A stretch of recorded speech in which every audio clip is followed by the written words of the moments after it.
제가 하나님의 계획이 있다는 것들을 계속 말씀을 드리고 있어요. 오늘은 이걸 마무리하면 참 좋겠는데 되는 데까지 하겠습니다. 하나님 계획이 있다고 그랬죠. 짤막하게 정리를 하면은 그 기쁘신 뜻을 따라서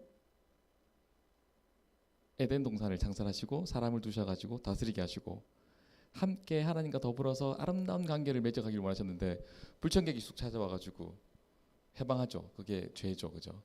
그래서 가망 없고 이 땅에서 희망 없고 소망 없는 절망의 삶이었는데 하나님께서 아브라함을 통해서 약속하시죠. 복 주겠다고, 내가 널 붙들겠다고, 마침내 너를 일으키고 소망 있는 삶으로 내가 살아가게 하겠다고, 역전시키겠다는 말씀하시고, 그 하이라이트에 누가 오시는 거죠? 구약에 막 이런저런 사건이 많은데 결국 하나의 얘기를 하시는 거죠, 그죠? 예수 그리스도를 복원하겠다고. 예수 그리스도가 하는 유일한 한 길을 만드심을 통해서 열어진 이 길을 통해서 내가 다시 너와의 관계를 회복하겠다, 축복하겠다. 원래 계획으로 다시 돌아가시는 거죠. 거기가 전제였고, 그죠? 그런데 그럼 잘 돼야 되고 모든 것 다 풀려야 되고 예수 믿기만 하면 다 잘 돼야 되는데 그렇지 않다는 거죠. 그게 뭐죠? 헷갈리게 하는 게 있죠. 그게 뭐죠? 고난이죠, 고난. 뭐 누구는 뭐 연단이라 하기도 하고 뭐 어떻게 여러 얘기를 하긴 하는데 여하튼 힘들다. 살아가기 만만치 않다. 이거 없었으면 좋겠다. 그냥 하나님과 계속 허니문이면 좋겠다. 그렇죠. 허니문의 시간이 있어요. 우리 모두의 하나님을 만난 그 관계 가운데서 초반에, 아니면 하나님 인격적으로 체험한 그때부터 신앙의 연수와 상관없는 것 같아요. 하나님을 인격적으로 체험하고 만나는 그 순간부터, 이제부터는 좀 천천히 할게요. 앞에 걸 다 정리하기 때문에 허니문이 오는 거죠. 너무 기뻐요. 이 꿈에서 깨지 않게 해주세요라고 기도하죠. 그런데 그 허니문은 반드시 끝이 있습니다. 우리가 초대교회 사도행전에 나오는 그 초대교회를 말할 때 그게 되게 오래된 시간으로 생각되지만 사실은 그게 짧아요. 짧게는 6개월 정도라고 보거든요. 하나님 분명히 흩으신다는 거예요. 우리 안에 기쁘고 좋죠. 행복하고 좋은데 하나님의 관계는 거기서 머무는 것들을 원하시지 않으세요. 뭘 어디까지 보시는 거죠? 우리를 다스리는 자로, 통치자로 우리를 세우시기 원하는 거예요. 하나님의 눈높이는 이렇게 높은데 우리는 어때요? 그냥 달콤함에 머물기를 원하는 거죠. 그래서 하나님께서 그 무한하신 지를 통해서 우리 가운데 여러 가지로 일을 하시는 거죠. 그 가운데 고난이 있을 수도 있다, 이 말씀을 더 드리고 싶은 거예요. 그래서 고난에는 세 가지가 있는데 두 가지는 했어요. 제가 영혼의 관점에서 바라봐야 된다고요. 그죠? 영혼의 관점에서 바라보지 않으면 하나님 너무 불공평한 분이에요. 긍정의 에너지를 받아가지고 무한 긍정해서 이해하려고 하지 마시고, 그냥 받아들이려고 하지 마시고, 인정해 보려고 하지 마시고 객관적으로 보세요. 평생에 고난 당하다가 돌아가신 분 있어요, 없어요? 바울은 불행해요, 행복해요? 내가 바울이 했다 생각해 보세요. 네, 감사합니다. 엄마 맛있는 거 사주세요. 네, 그렇죠. 뭐 맞아가지고 기절하기도 하고 머리가 깨지기도 하고 40에 하나 감한매 몇 번 맞았어요? 그렇죠. 그 매가 어떤 매예요? 채찍의 끝에 동물의 뼈 같은 게 있는 거죠, 그죠? 날카로운 게 있는 거죠. 물질이 쇠나 이런 것들이. 그래서 한번 쭉 하면 어떻게 되는 거예요? 살이 뜯겨져 나가는 고통이죠. 이게 39대 맞으면 어떻게 되는 거예요?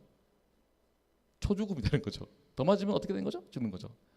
그렇게 살았어요. 배가 난파하기도 하고 강도를 만나기도 하고 이런 고백들이 쭉 나오는데 행복해요, 안 행복해요? 내가 그 사람이다 치면은, 그러면 이거는 불행이잖아요. 크게 멀리 갈 필요도 없이, 그죠? 뭐 얼마 전에 있던 사건이에요. 한 달 전에는 파키스탄에서 박해가 일어났어요. 코란을 태웠다는, 불경하게 대했다는 그 이유만으로, 그게 사실인지도 모르겠지만 그 YTN에도 연합신문 이렇게 국제뉴스에 난 거예요. 제가 객관적인 얘기를 드리는 건데, 그래서 교회가 불타고 사람들의 집이 불타고 예수 믿는 사람들 박해당하고 학대당하고 그 시간들이 계속되고 있어요, 지금도. 그럼 그분들은 그 척박한 환경 속에서, 파키스탄은 97%가 이슬람이에요. 거기데 교회가 있어요. 교회가 있다고. 그럼에도 불구하고 그분들 믿음을 지키잖아요. 그분 행복해요? 아니, 인간적으로 봤을 때 솔직해집시다. 살겠어요 거기에? 고맙습니다. 솔직하게 말씀해 주셔서. 솔직해지자고요. 제가 드릴 말씀이 뭐냐면 70, 80 사는 이 인생 가지고 하나님의 무한을 바라보면 이해가 안 되는 거예요.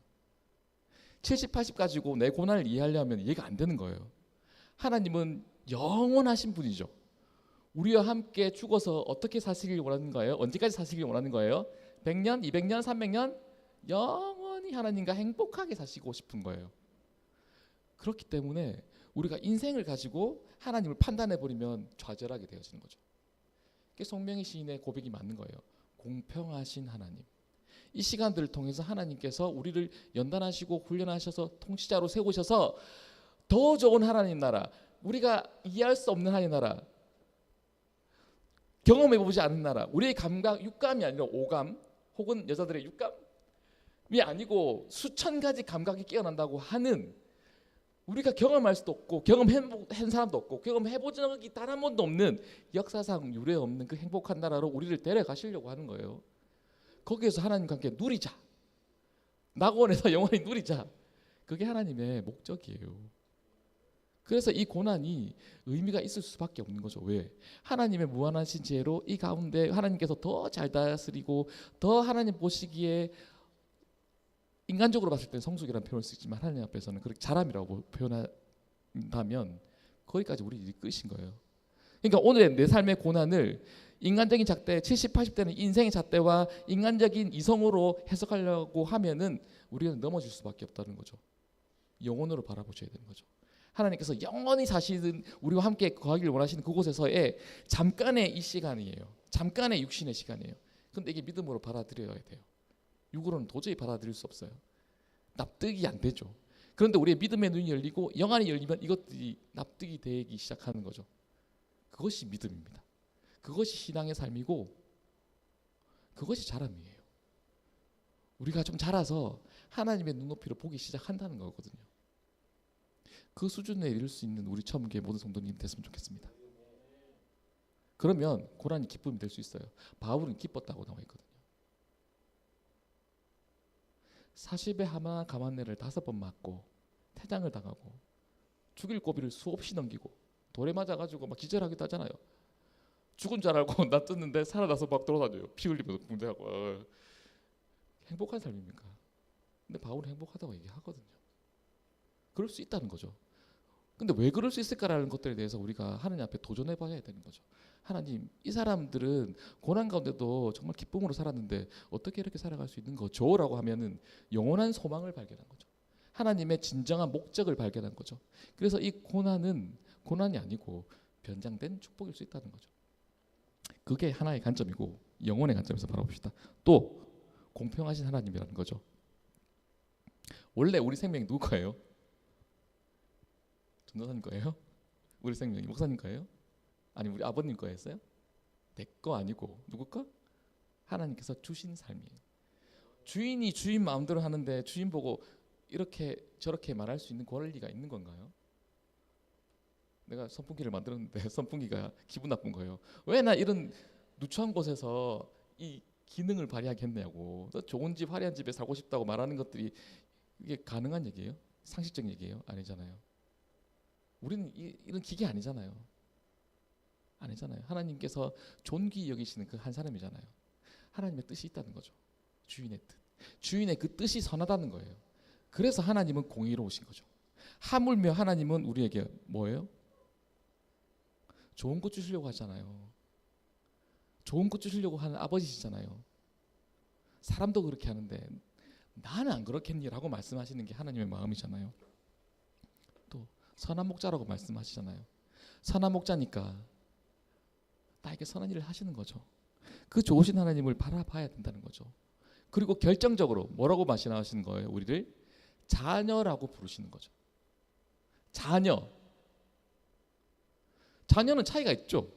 내가 아무리 남한테 잘해주려고 해도 본능적으로 자녀를 더 사랑할 수밖에 없는 게 인간 아닌가요?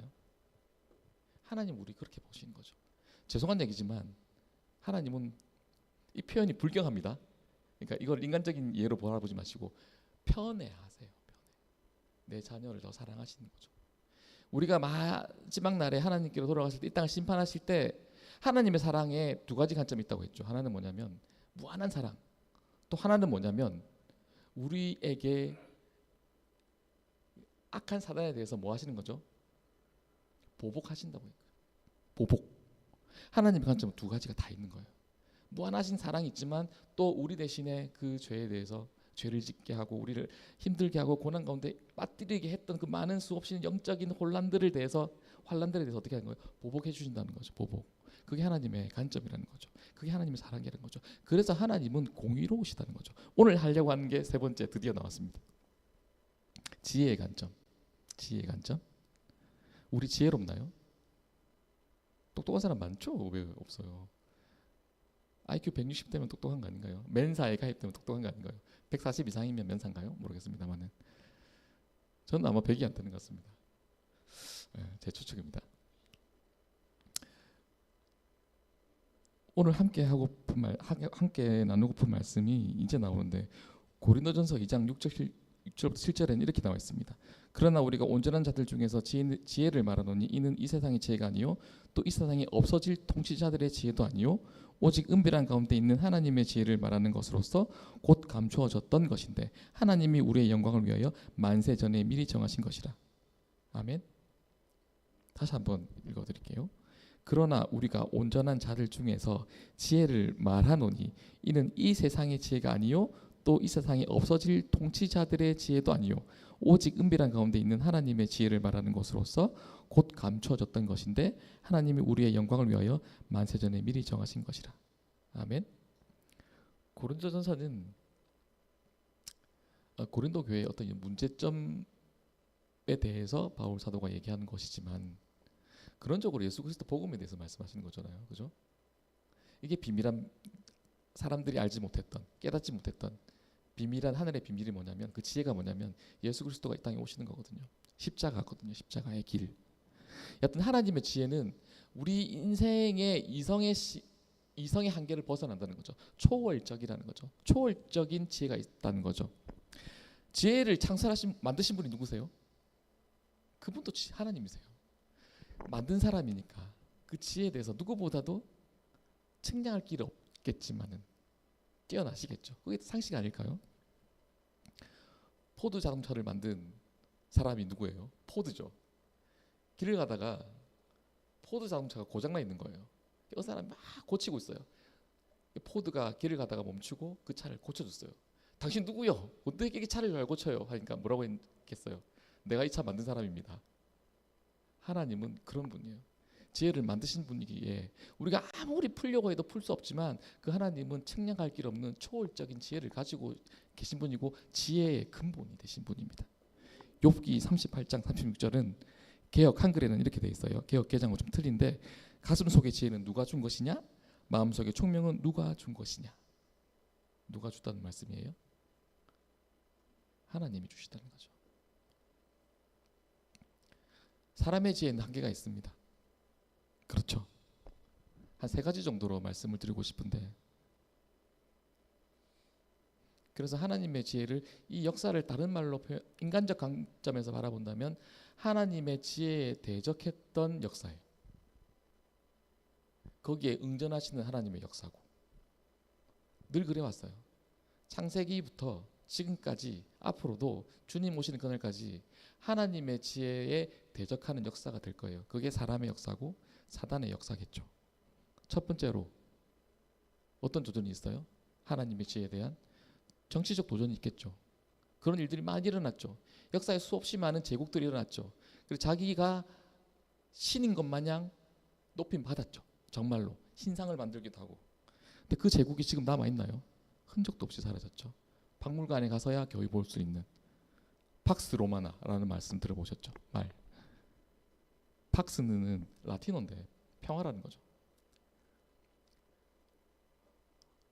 강력한 힘에 의해서 누리게 되는 평화를 팍스라는 표현을 쓰는데 그러니까 로마는 BC 1세기에서 2세기 사이에 있었던 시기를 팍스 로마나 시기라고 그러는데, 그때는 전쟁을 억제하고 가능하면 평화롭게 살려고 했던 시대인데, 그렇게 가능했던 이유가 뭐예요? 로마가 강력했기 때문에. 그러니까 인간적인 노력과 인간적인 어떤 무력이라든지 정치적이라든지 아니면 경제력이라든지 이런 인간적인 수단을 통해서 누릴 수 있는 평화가 팍스인데, 지금 어떤 시대예요? 팍스 아메리카나라고 하잖아요. 미국이 절대적인 힘을 가지고 있고 미국의 평화를 위해서 전 세계가 돌아가는 것처럼 돌아가잖아요.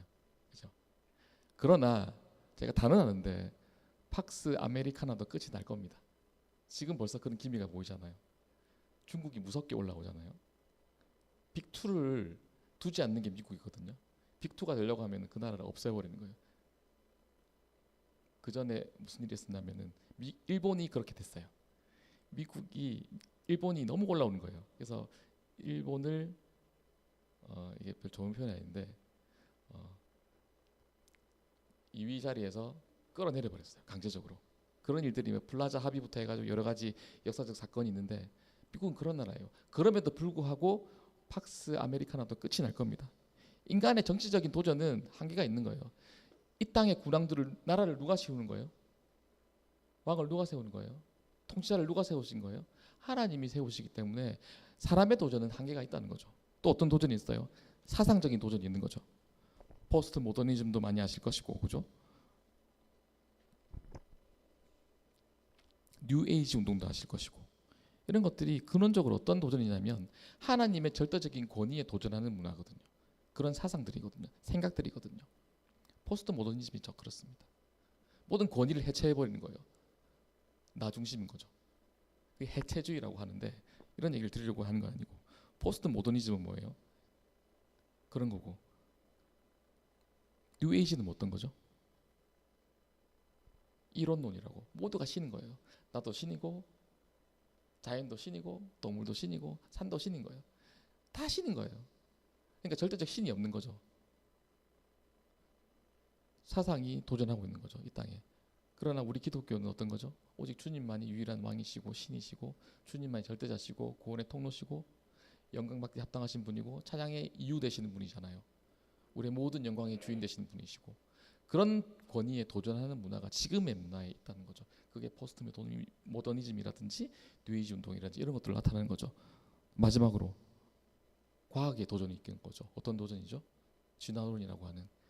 미국이 왜 쇠락의 길을 걷기 시작했냐면 진화론이 들어와서 그런 거죠. 모든 시스템을 다 바꿔버렸어요. 지금은 미국에서 공립학교에서 성경을 더 이상 가르치지 않고 창조론을 가르치지 않아요. 그리고 공개적으로 기도도 못해요. 모든 신들께 기도합니다. 아멘으로 끝이 납니다. 보세요, 진짜 그래요. 전도 못합니다. 성 전체성에서 얘기하면 잡혀가요. 제가 아는 목사님은 3번 잡혀갔습니다. 감옥에 갇혔다고요. 그런 시대가 지금 미국의 시대고, 그 몰락의 전조는 뭐냐? 진화론. 하나님의 창조를 거절한 그때부터 미국은 이미 몰락의 시간을 걸어가고 있는 중이죠. 반드시 하나님은 교만한 자를 꺾으시고 교만한 나라를 무너뜨리십니다. 아메리카나도, 팍스 아메리카나도 끝이 있다는 거죠. 우리 개인의 삶으로 돌아가 보면은 우리는 삶을 어떻습니까? 탈신앙적이지 않나요? 지금의 시대, 지금 한국 교회를 돌아봤을 때, 우리를 돌아봤을 때 탈신앙적이지 않나요? 하나님을 맹목적으로 믿고 따르는 것들을 어떻게 말하는 거죠? 무식하다 얘기하는 거죠. 과학적 근거가 없다고 얘기하는 거죠. 그래서 이성에 집착하고 내 생각에 집착하고 과학적 근거를 대라 이렇게 얘기하는 거죠. 지금 우리가 그렇게 살아갑니다. 이런 시대를 살아갈 때 하나님은 어떻게 하시는 거죠? 노하시는 거죠. 기다리시지만 반드시 이런 문화에 대해서는 하나님께서 반드시 무너뜨리시고 하나님이 왕되심을 나타내실 수밖에 없는 거죠. 그게 지금까지의 역사였어요. 그래서 우리는 어떻게 바라봐야 되는 거죠? 이 시대를 거스를 수 있는 지혜가 있어야 되는 거죠. 그 지혜는 어디에서부터 나오는 거죠? 초월적인 하나님의 지혜로부터 오는 거죠. 그 하나님의 지혜를 우리가 믿을 때, 그 믿기로 결정한 그때부터 하나님은 우리 가운데 일하시기 시작하시면서 믿음의 눈을 여시고 영의 눈을 여셔서 하나님의 크고 광대하심을 보게 하실 겁니다. 교만하게 나아가면 끝은 어떻게 되어집니까?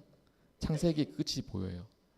창세기 6장 5절에서 7절에 보면은 이렇게 나와 있습니다. 여호와께서 사람의 죄악이 세상에 가득함과 그의 마음으로 생각하는 모든 계획이 항상 악할 뿐을 보시고 땅 위에 사람 지으신 것을 한탄하사 마음에 근심하시고 이르시되 내가 창조한 사람을 내가 지면에서 쓸어버리라. 이때 홍수가 일어난다는 뜻이 아니에요. 다시는 그런 일은 없겠지만 주님의 약속이시니까. 하지만 사람의 교만에 대해서 하나님께서 반드시 갚으신다는 거죠. 역사는 반복되죠. 끊임없이 반복됩니다. 사람의 도전에 대해서, 이성의 도전에 대해서, 교만의 도전에 대해서 하나님은 반드시 하나님의 하나님 되심을 우리 가운데 나타내실 겁니다. 그러니까 우리의 지혜는 뭐죠? 하나님의 지혜에 겸손하게 나아가는 거죠. 그 하나님의 지혜 앞에 겸손해지는 거죠. 다시 고난으로 돌아가서 이해 안 되시죠? 납득 안 되시는 거죠. 이 상황들이, 나의 현재의 이 힘든가 어려움들이 하나님께 물어보시기 바랍니다. 하나님의 무한하신 지혜에 근거해서 하나님께 그 모든 물음을 던져보시기 바랍니다. 우리 하나님은 답하시는 하나님이세요.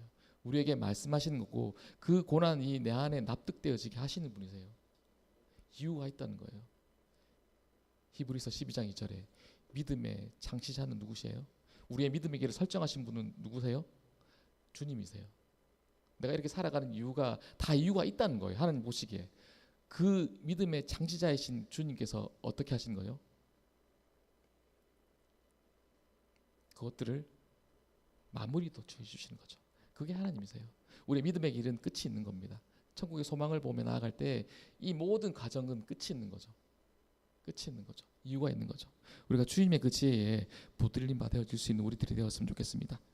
조금 마무리할게요. 오늘 다 하고 싶어가지고.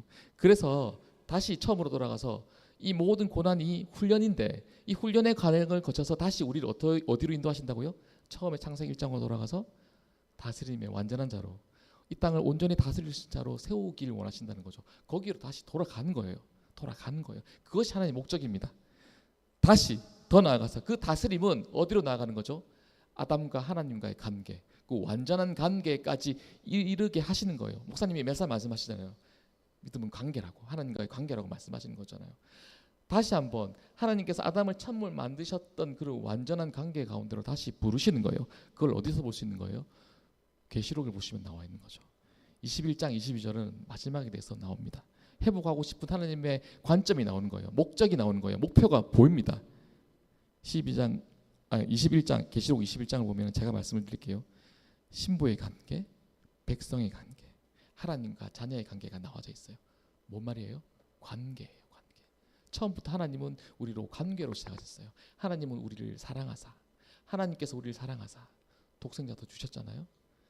다스리고 뭐 이렇게 제가 말씀을 많이 드렸지만 이 복잡한 관계를 통해서 결국 어디로 가기를 원하시는 거예요? 하나님과의 온전한 관계, 아름다운 관계, 완전한 관계, 우리가 지금까지 역사상 단 한 번도 누려보지 못했던 놀랍도록 황홀한 그 관계, 하나님의 권위 아래서 누리는 관계, 하나님의 아버지 되신 가운데 관계, 하나님께서 신랑 되신 그 신무된 우리의 자격으로 누리는 놀라운 관계, 경험해보지 못한 그 관계로 우리를 부르시는 거예요. 그 관계로 나아가실 수 있는 지혜가 늘리기를 원합니다. 우리 가운데 이 지혜로 나아감을 통해서 이 땅에서의 고난들이 해석되어졌으면 좋겠어요.